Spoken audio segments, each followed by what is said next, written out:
Hey, what's popping with the family? I ain't got too much time today to converse, but first of all, I want to say rest in peace to Alley Boy, rest in peace to Bigger Rankin, two people that was significant in the South and hip hop culture that will truly be missed, man. You know, some individuals look forward to those mixtapes that was being released by Bigger Rankin. You know, rest in peace to the brother. He did a phenomenal job by helping artists elevate their creativity and stuff. And Alley Boy, Duct Tape Entertainment, there was a strong movement. I feel like Alley Boy never got the credit that he was deserved, but he was a phenomenal artist at the end of the day. You know, this podcast, I wanted to go live because it's a lot of people that have platforms talking about the detriment of artists and individuals that participated in the street life. And, you know, they are Caucasian individuals most of the time, you know, like 1090 Jake. It's one of those guys that's out in UK that's always talking about artists snitching and stuff like that. And I just wanted to react to this documentary, have a few call-ins. If anybody wanted to call in and participate, is Biggie a snitch? You know, my platform has you know, majority of the people that support my platform is from New York City or New Jersey or DC area. And if they wanted to participate in this, you know, call into the show. Let's get to it, though. Let's get to it. A police raid in New Jersey in the summer of 1996 revealed a fascinating photographic record of rapper Biggie Smalls' personal life. And many of those photos appear here in this episode for the first time ever. And it came about when Biggie and a group of friends that included fellow artist Lil Kim and close friend Lil Cease were arrested at Biggie's home in Teaneck, New Jersey for a number of alleged crimes that included everything from drug possession to illegal firearms charges, and gave the world one of the most famous mugshots in history. And here for the first time ever, I will also reveal the case files for this arrest that may have presented serious issues for Biggie's future had he not been tragically killed less than a year later. And it all started with an illegally parked car.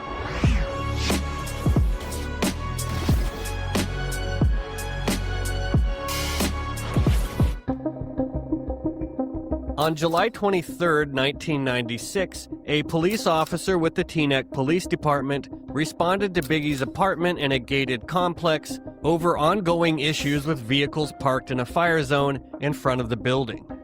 This time it was a BMW driven by someone visiting Biggie's place that brought the cop to his front door. And unfortunately for everyone at Biggie's home at the time, the officer smelled marijuana smoke when one of Big's friends answered the door. But the car was then moved, and it may have seemed like the issue was resolved. Except that cop then went back to his station and reported his observations to their Bureau of Narcotics. And it turned out the location was already on law enforcement's radar, not just because of the history of illegally parked vehicles, but due to a neighbor that had called the police before to complain that there was excessive vehicular traffic at all hours of the day and night, and that she was concerned about illegal activities taking place at the residence, and that other neighbors were terrified to call the police due to fear of retaliation. And the local cops were also already familiar with Biggie's criminal history, referring to him as a convicted drug felon for an arrest in North Carolina, and referencing his arrests in New York for assault with intent to cause physical injury, the criminal possession of a weapon, and criminal mischief. So it seems like this officer smelling marijuana smoke was the straw that broke the camel's back and finally gave them cause to get a warrant for the residence.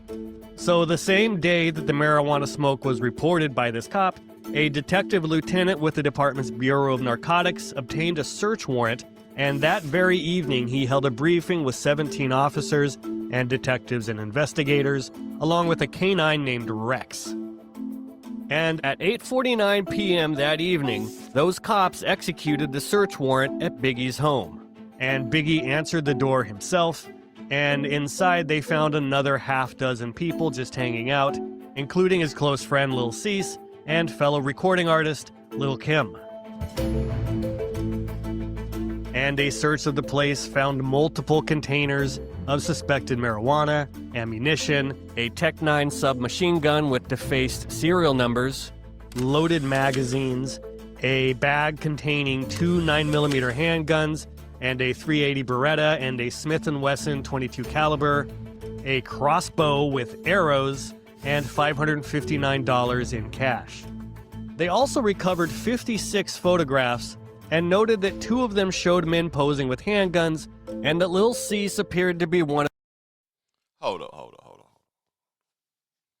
Hey, the call-in number is pinned to the top of the comment section. I would greatly appreciate it if anybody from the city, New York, New Jersey, tapped in and educate me on this. I don't know why this white guy, not to speak racial or whatever though, is putting a piece out on is Biggie snitching 30 years ago. This is 30 years old. Why is this of the world's concern? Biggie is he contributed to hip-hop culture in ways, but is he a snitch?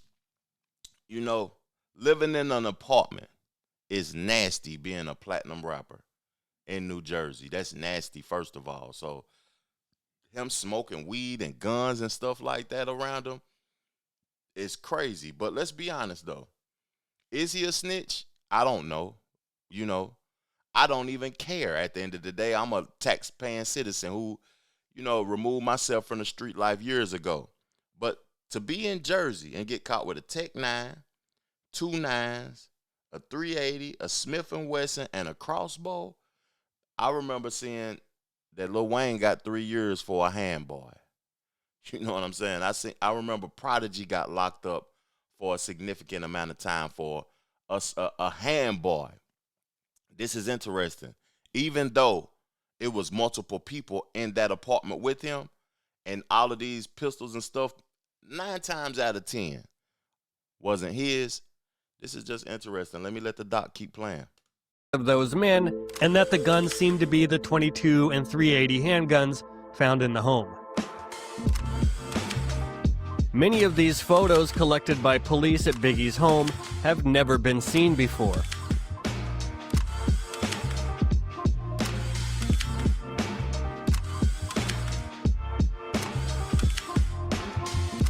And I love the obligatory gangster movie posters on Biggie's bedroom walls. Of course, Biggie got his moniker from a 70s gangster movie. Well, if it ain't Shuffle Along Mac and his old-time donkey. Biggie Smalls. Biggie and all 6 of his friends were subsequently arrested, and then a 7th friend, another roommate of Biggie's, named Sweef Jackson, better known as C Gutta, showed up later and was brought in for questioning. And during questioning, Biggie claimed the home was his, and that his roommates included Lil Cease, C Gutta, and Damian Butler, another close friend of his who would go on to witness Biggie's murder in Los Angeles, along with Lil Cease, just 8 months later, but who at this time was incarcerated in New York for a parole violation. Biggie admitted to smoking marijuana on a regular basis with the other members of the Junior Mafia, his backup group, but he denied any knowledge of the guns that were seized, but said that C Gutta may know about the Tech-9, quote, because he was the type of person that would point a gun at. Is this real paperwork? They only reveal information volunteering by subject Christopher Wallace regarding the Tech-9 assault gun was what he believed was Gutta, a.k.a. Surf Jackson. May have known about it because he was the type of person that would point a gun at someone for a joke. Wallace stated that Gutta has done this in several occasions using a silver chrome gun. Further, he has also seen Damian Butler in possession of a gun in his residence. See Christopher Wallace, Miranda, and interview reports for additional information. Good God Almighty. Someone for a joke, and had, quote, done this on several occasions using a silver chrome gun. Interestingly, C Gutta had just been involved in an infamous incident with Biggie and Puffy just a few months prior when Tupac and Suge Knight and their security confronted Bad Boy's entourage outside the Soul Train Music Awards in Los Angeles, and C Gutta had allegedly pulled a weapon.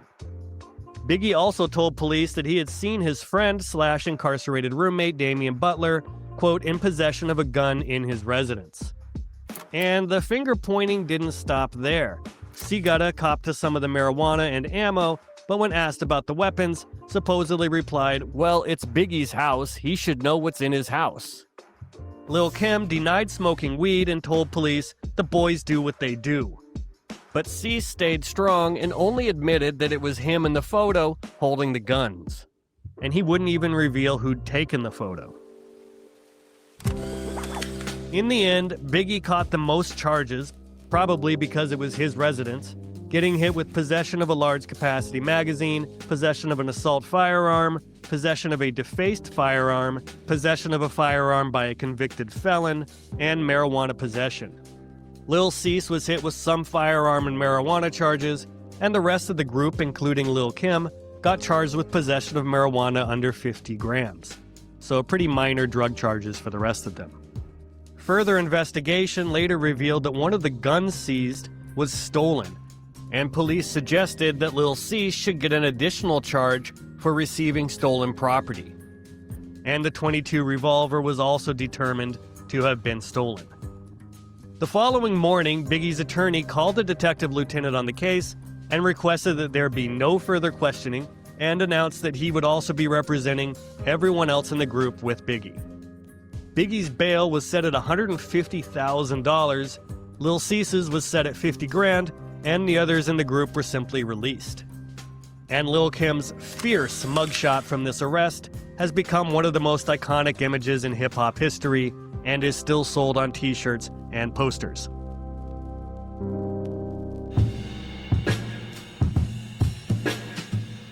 This case came up again a few months later, in January of 1997, just a couple months before Biggie's murder, when an anonymous caller called the NYPD to make the far-fetched claim that Biggie Smalls and someone named Damien, which police apparently believed was possibly a reference to Biggie's close friend Damian Butler, quote, were going to bring an explosive device to the Teaneck Police Department. Of course, neither of them were ever charged with being potential bombers, and the accusation is kind of amusing. But an internal report on this unsubstantiated tip referenced the fact that Wallace and Butler have prior felony arrests for weapons possession. And a few years later, this case got headlines for Lil Kim when it was revealed that an arrest warrant had actually been issued for her after she failed to appear in court for this case, supposedly because she thought it had been resolved, but it was easily handled when $350 bail was posted on her behalf. But the more serious weapons charges against Biggie, when added to his previous criminal history, very well might have sent him to prison. But we will never know, because he tragically died before this case went to court.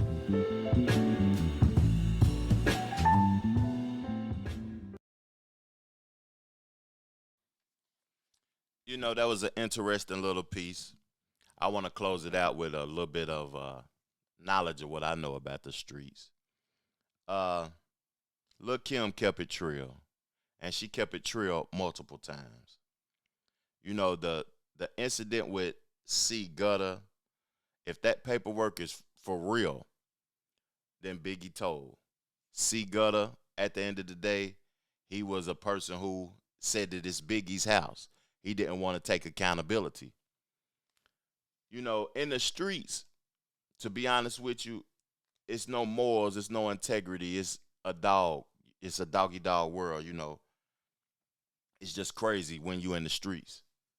To me, looking at this piece, everybody that is on platforms and creating certain documentaries and stuff like that, they are participating in exposure culture, exposing individuals and stuff. And, you know, no matter what, people that watch that documentary of that young Caucasian male that created trying to expose Biggie or change a narrative of how people feel about Biggie, it's not going to do that because people in our culture know what comes with the street life, you know, specifically.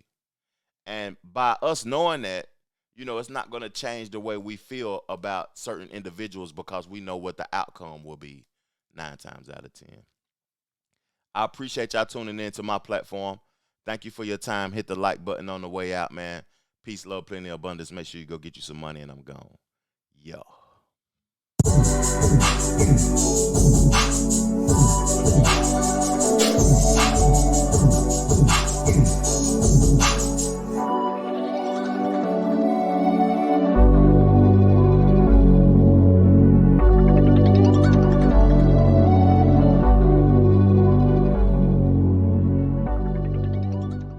The Trevor Jackson Podcast.